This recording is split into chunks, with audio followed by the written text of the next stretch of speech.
दोस्तों, मुंबई के एक 5 स्टार होटल में एक बार एक लड़का इंटरव्यू देने के लिए गया। लड़के को, क्योंकि 5 स्टार होटल है तो इंग्लिश बोलना तो कंपलसरी होता है। लड़के को इंग्लिश आती नहीं थी। ये बात है करीबन 1982-83 के आसपास की। तो लड़के को इंग्लिश आती नहीं थी। वहाँ पे इंटरव्यू में उसको इंग्लिश में क्वेश्चंस पूछे गए। अब लड़के को इंग्लिश नहीं आती थी तो वो जो क्वेश्चंस पूछे गए वो समझ ही नहीं आया कि ये लोग क्या पूछ रहे हैं। उसने हंसते हंसते वहां जवाब दे दिया कि मेरे समझ में नहीं आ रहा है कि आप क्या पूछ रहे हो। तो उस 5 स्टार होटल में से उसको निकाल दिया गया कि जब आपको इंग्लिश आती ही नहीं है तो आप इंटरव्यू देने आते ही क्यों। तब उसको एहसास हुआ कि मैं अभी दुनिया का जो दस्तूर है उससे मैं कितना पिछड़ा हुआ हूं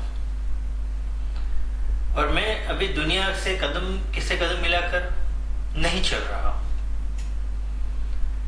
पर वो मायूस नहीं हुआ। वहां पे उसने एक बात कही कि हैरान हो जाओगे दुनिया वालों मेरी बरकत को देखकर। कुछ इस कदर बदल देंगे हम अपनी किस्मत को। वहां से उसने मायूस होने की बजाय कुछ और करने का सोचा। वैसे वो फिल्मी बैकग्राउंड से आता था मगर फिल्मों में काम करने का उतना उसमें जुनून नहीं था। पर पता चला कि अगर मुझे कहीं पे काम करना है, कहीं पे नौकरी करनी है और अच्छे से अगर जिंदगी बसर करनी है तो इंग्लिश आना जरूरी है, पर आता नहीं है। अब क्या करें। तो उन्होंने सोचा कि चलो क्यों ना फिल्मों में ही ट्राई किया जाए। तो फिल्मों में ट्राई करने के लिए उन्होंने अलग अलग प्रोडक्शन हाउसेज में कांटेक्ट करना शुरू किया। पर उस जमाने में था ऐसा कि अमिताभ बच्चन, विनोद खन्ना जैसे एक पर्सनालिटी वाले ऊंचे लंबे कद के हीरोज का चलन था दोस्तों। क्योंकि ज़्यादातर एक्शन फिल्में बनती थी और उसमें हीरो ऐसे होते थे कि जो इस टाइप के होने चाहिए। पर हम जिस शख्सियत की बात कर रहे हैं दोस्तों, उनका कद थोड़ा नाटा था। वो इतने हाइट में नहीं थे। तो जहां पर भी जाते थे वो प्रोडक्शन हाउस वाले इनको रिजेक्ट कर देते थे कि आपकी हाइट कम है इसलिए आप बतौर हीरो नहीं चल पाओगे। पर इन्होंने हिम्मत नहीं हारी। इनकी कोशिश जारी रही कि मैं बनूंगा तो फिल्मों में हीरो ही बनूंगा, चाहे मुझे कितना भी वक्त लगे। अब एक बार वो B.R. चोपड़ा स्टूडियो के बाहर पान के गल्ले पे खड़े थे। क्योंकि कोई काम नहीं था तो वैसे ही टाइम पास करना था तो वहां पे खड़ी थी। तो स्टूडियो में से गोपी पेंटल साहब बाहर आए, जो B.R. चोपड़ा साहब के उस टाइम पे सेक्रेटरी हुआ करते थे। उन्होंने बाहर आकर बोला कि तुम दिखने में ठीक ठाक हो, मेरे पास एक शॉर्ट फिल्म का काम आया है, तो क्या शॉर्ट फिल्म में थोड़ी एक्टिंग कर लोगे। अब इन्हें ब्रेक चाहिए था और ये वेट ही कर रहे थे कि मुझे एक ब्रेक मिल जाए तो मैं कहीं ना कहीं फिल्मों में अपनी किस्मत आजमा सकूं। उन्होंने तुरंत हामी भर ली। उनको ऑडिशन के लिए ले जाया गया। वहाँ पे ऑडिशन दिया और वो सिलेक्ट भी हो गए। उन्होंने वो शॉर्ट फिल्म की मगर उतनी पहचान नहीं मिली। वो शॉर्ट फिल्म उतनी लोगों ने देखी नहीं या फिर उनको किसी ने नोटिस नहीं किया। तो उनकी स्ट्रगल चालू थी। वो 21 साल के है महज, बहुत कम उम्र थी, पर हीरो बनने का जुनून इतना सवार था कि उनका वहां पे जितना प्रोडक्शन हाउस जितने भी थे हर जगह वो अप्रोच कर चुके थे। ट्राई करना कहीं बाकी नहीं रखा था, पर कहीं से भी पॉजिटिव रिप्लाई नहीं मिला था दोस्तों। चूंकि वो फिल्मी बैकग्राउंड से आते थे, उनके पेरेंट्स एक जमाने में फिल्मों में काम करते थे, पर एक फिल्म बनाने का उन्होंने प्रयत्न किया जो फिल्म नहीं चली, जिसमें उन्होंने उनके पेरेंट्स ने सब कुछ उसमें झोंक दिया था, पर वो फिल्म नहीं चली। इसलिए उनको काफी परेशानी का सामना करना पड़ा और मुंबई के एक पॉश एरिया में रह रहे थे। वो सब बेच के एक छोटा सा घर लेके मुंबई से बाहर एक किसी एरिया में उनको रहना पड़ा।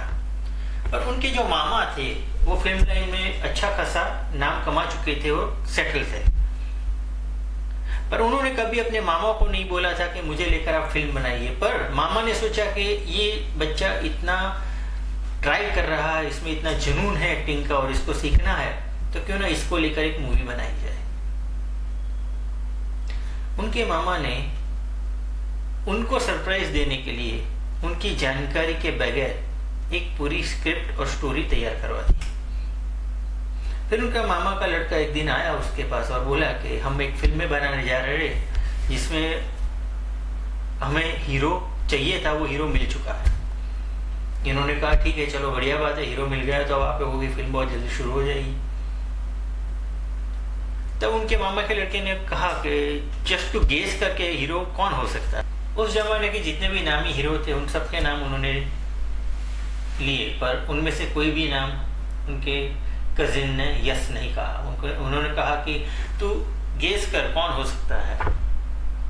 उनको कुछ आइडिया नहीं आया। फिर उनके कजिन ने बोला कि तू आंखें बंद कर दे।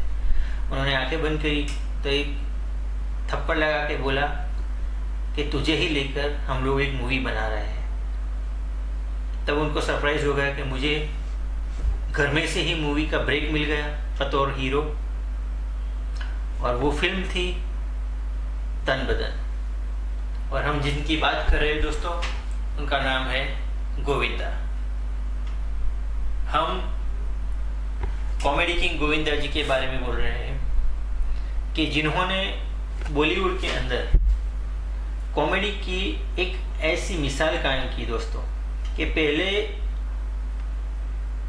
किसी भी फिल्म में कॉमेडियन को कॉमेडी करने के लिए लिया जाता था, पर गोविंदा जी ने ऐसा ट्रेंड सेट किया कि एक हीरो ही पूरी कॉमेडी मूवी कंप्लीट कर देता है।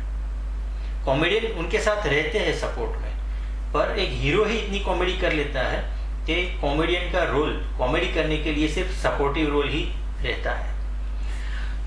दोस्तों, गोविंदा जी की बात करें तो उनको तन बदन में ब्रेक मिला। तब उनकी उम्र थी सिर्फ 21 साल।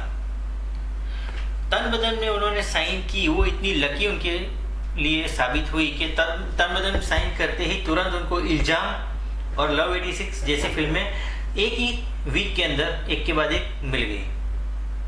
दोस्तों, 21 साल की उम्र में जो लड़का स्ट्रगल कर रहा था, उसके एक ही साल में 22वीं साल की उम्र में उनके पास पूरी 50 फिल्में थी। वो 50 फिल्में साइन कर चुके थे दोस्तों, जो अपने आप में एक रिकॉर्ड है, जो आज से पहले किसी हीरो के साथ ऐसा हुआ नहीं है। पर जब दिलीप कुमार साहब को पता चला कि ये नया लड़का है और ये फिल्म इंडस्ट्री में अच्छा कर रहा है, पर ये एक के बाद एक फिल्म साइन करता ही जा रहा है, तब दिलीप कुमार साहब ने उनको बुलाया और कहा, ये बरकरदार आप अच्छा काम करते हो, पर एक चीज़ आप सीख जाइए कि किसी भी फिल्म को साइन करने से पहले आपका रोल क्या है, फिल्म का प्लॉट क्या है और स्क्रिप्ट क्या है, वो पूरी पढ़ लीजिए, वो समझ लीजिए, तभी आप फिल्म साइन करिए, वरना आप फिल्म लाइन में कोई वैल्यू नहीं बना पाओगे और बहुत जल्द फिल्म लाइन से आउट हो जाओगे। दिलीप कुमार जैसे जाने माने अभिनेता ने ये बात बोली तो गोविंदा जी ने उस बात को बहुत ही सीरियसली लिया, और फिर जो भी फिल्मों की ऑफर उनके पास आती थी, हर एक को वो बहुत बारीकी से उसकी स्क्रिप्ट पढ़ते थे, रोल को देखते थे, और ये फिल्म करने लायक है कि नहीं, वो काफ़ी सोचने के बाद साइन करते थे। दोस्तों, उनको घर पे चीची कहा जाता है। ये चीची क्यों कहा जाता है, उसकी भी एक कहानी है। उनकी मदर है निर्मला आहूजा।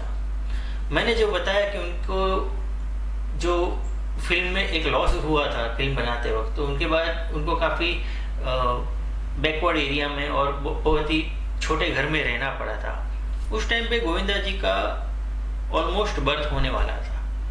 तब उनकी माता जी ने घर में लाकर भगवान श्री कृष्ण की फोटो लगाई थी, और जिसमें गोवर्धन स्वरूप जो है, भगवान श्री कृष्ण जो अपनी एक छोटी उंगली के ऊपर पर्वत लेकर खड़े रहते हैं, वो स्वरूप गोवर्धन स्वरूप जिसको बोलते हैं, वो फोटो घर में लगाई थी। अब चूंकि ये पंजाबी फैमिली है, पंजाब से बिलोंग करता है, तो उस फोटो में जो भी छोटी उंगली होती है जिसके ऊपर पर्वत होता है, उस छोटी उंगली को चीची कहते हैं दोस्तों। उस हिसाब से उनकी माताजी मानती थी कि ये छोटी उंगली में जो शक्ति है, वो शक्ति मेरे छोटे से बेटे मतलब चीची जब जो छोटा होता है तो चीची में इतनी शक्ति है कि कितना भी बोझ उठा ले सकता है, ये आगे जाकर कुछ बड़ा करेगा। उस हिसाब से उनका नाम घर में चीची रखा था, जो आज भी फिल्म इंडस्ट्री में, बॉलीवुड में उनको चीची सर के नाम से पहचाना जाता है। वो जब छोटे थे तब से वो मिथुन चक्रवर्ती की फिल्मों को बहुत ऑब्जर्व करते थे। मिथुन चक्रवर्ती उनके बचपन से ही रोल मॉडल रहे हैं दोस्तों, और वो उनकी फिल्में, उनकी एक्टिंग, उनके डांस देख देख कर ही ज़्यादातर सीखे हैं। और उनके जो भी मूवीज़ रहती थी उनको घंटों तक बार बार लगातार देखते रहते थे और उसमें से कुछ ना कुछ सीखने का ट्राई करते थे और उनसे काफ़ी प्रभावित होते थे। इसलिए ज़्यादातर जब आप इनिशियल स्टेज की गोविंदा की मूवीज़ देखो तो मिथुन चक्रवर्ती के कैरेक्टर से उनकी फिल्में काफ़ी मिलती जुलती आती थी और एक पर्याय बन चुके थे कि मिथुन चक्रवर्ती के बाद अगर उस जनरेशन का, उस टाइप का कोई हीरो देखा जाए तो उस एक पर्टिकुलर फैन फॉलोइंग को देखा जाए तो गोविंदा जी उनके सेकंड ऑप्शन बन चुके थे। तो ये जो एक ट्रेंड चला था कि गोविंदा जी मिथुन चक्रवर्ती को उसके बाद फॉलो करेंगे कि उसी टाइप से फिल्मों में काम करेंगे। जो मिथुन चक्रवर्ती एक स्पेसिफिक टाइप की फिल्मों में काम करते हैं उसी टाइप से गोविंदा जी भी आगे बढ़ेंगे, ऐसा एक मानना था। तभी दोस्तों इन्होंने एक अलग रुख पकड़ा, जो मैंने अभी बताया आपको कि उन्होंने बतौर हीरो कॉमेडी करने की जो एक परंपरा बॉलीवुड के अंदर शुरू की, वो गोविंदा जी ने शुरू की। उन्होंने कादर खान साहब और शक्ति कपूर जी के साथ मिलकर कॉमेडी फिल्मों की बात करें तो एक के बाद एक लगातार 41 फिल्म्स उन्होंने एक साथ की इस टीम ने और लोगों का मनोरंजन किया।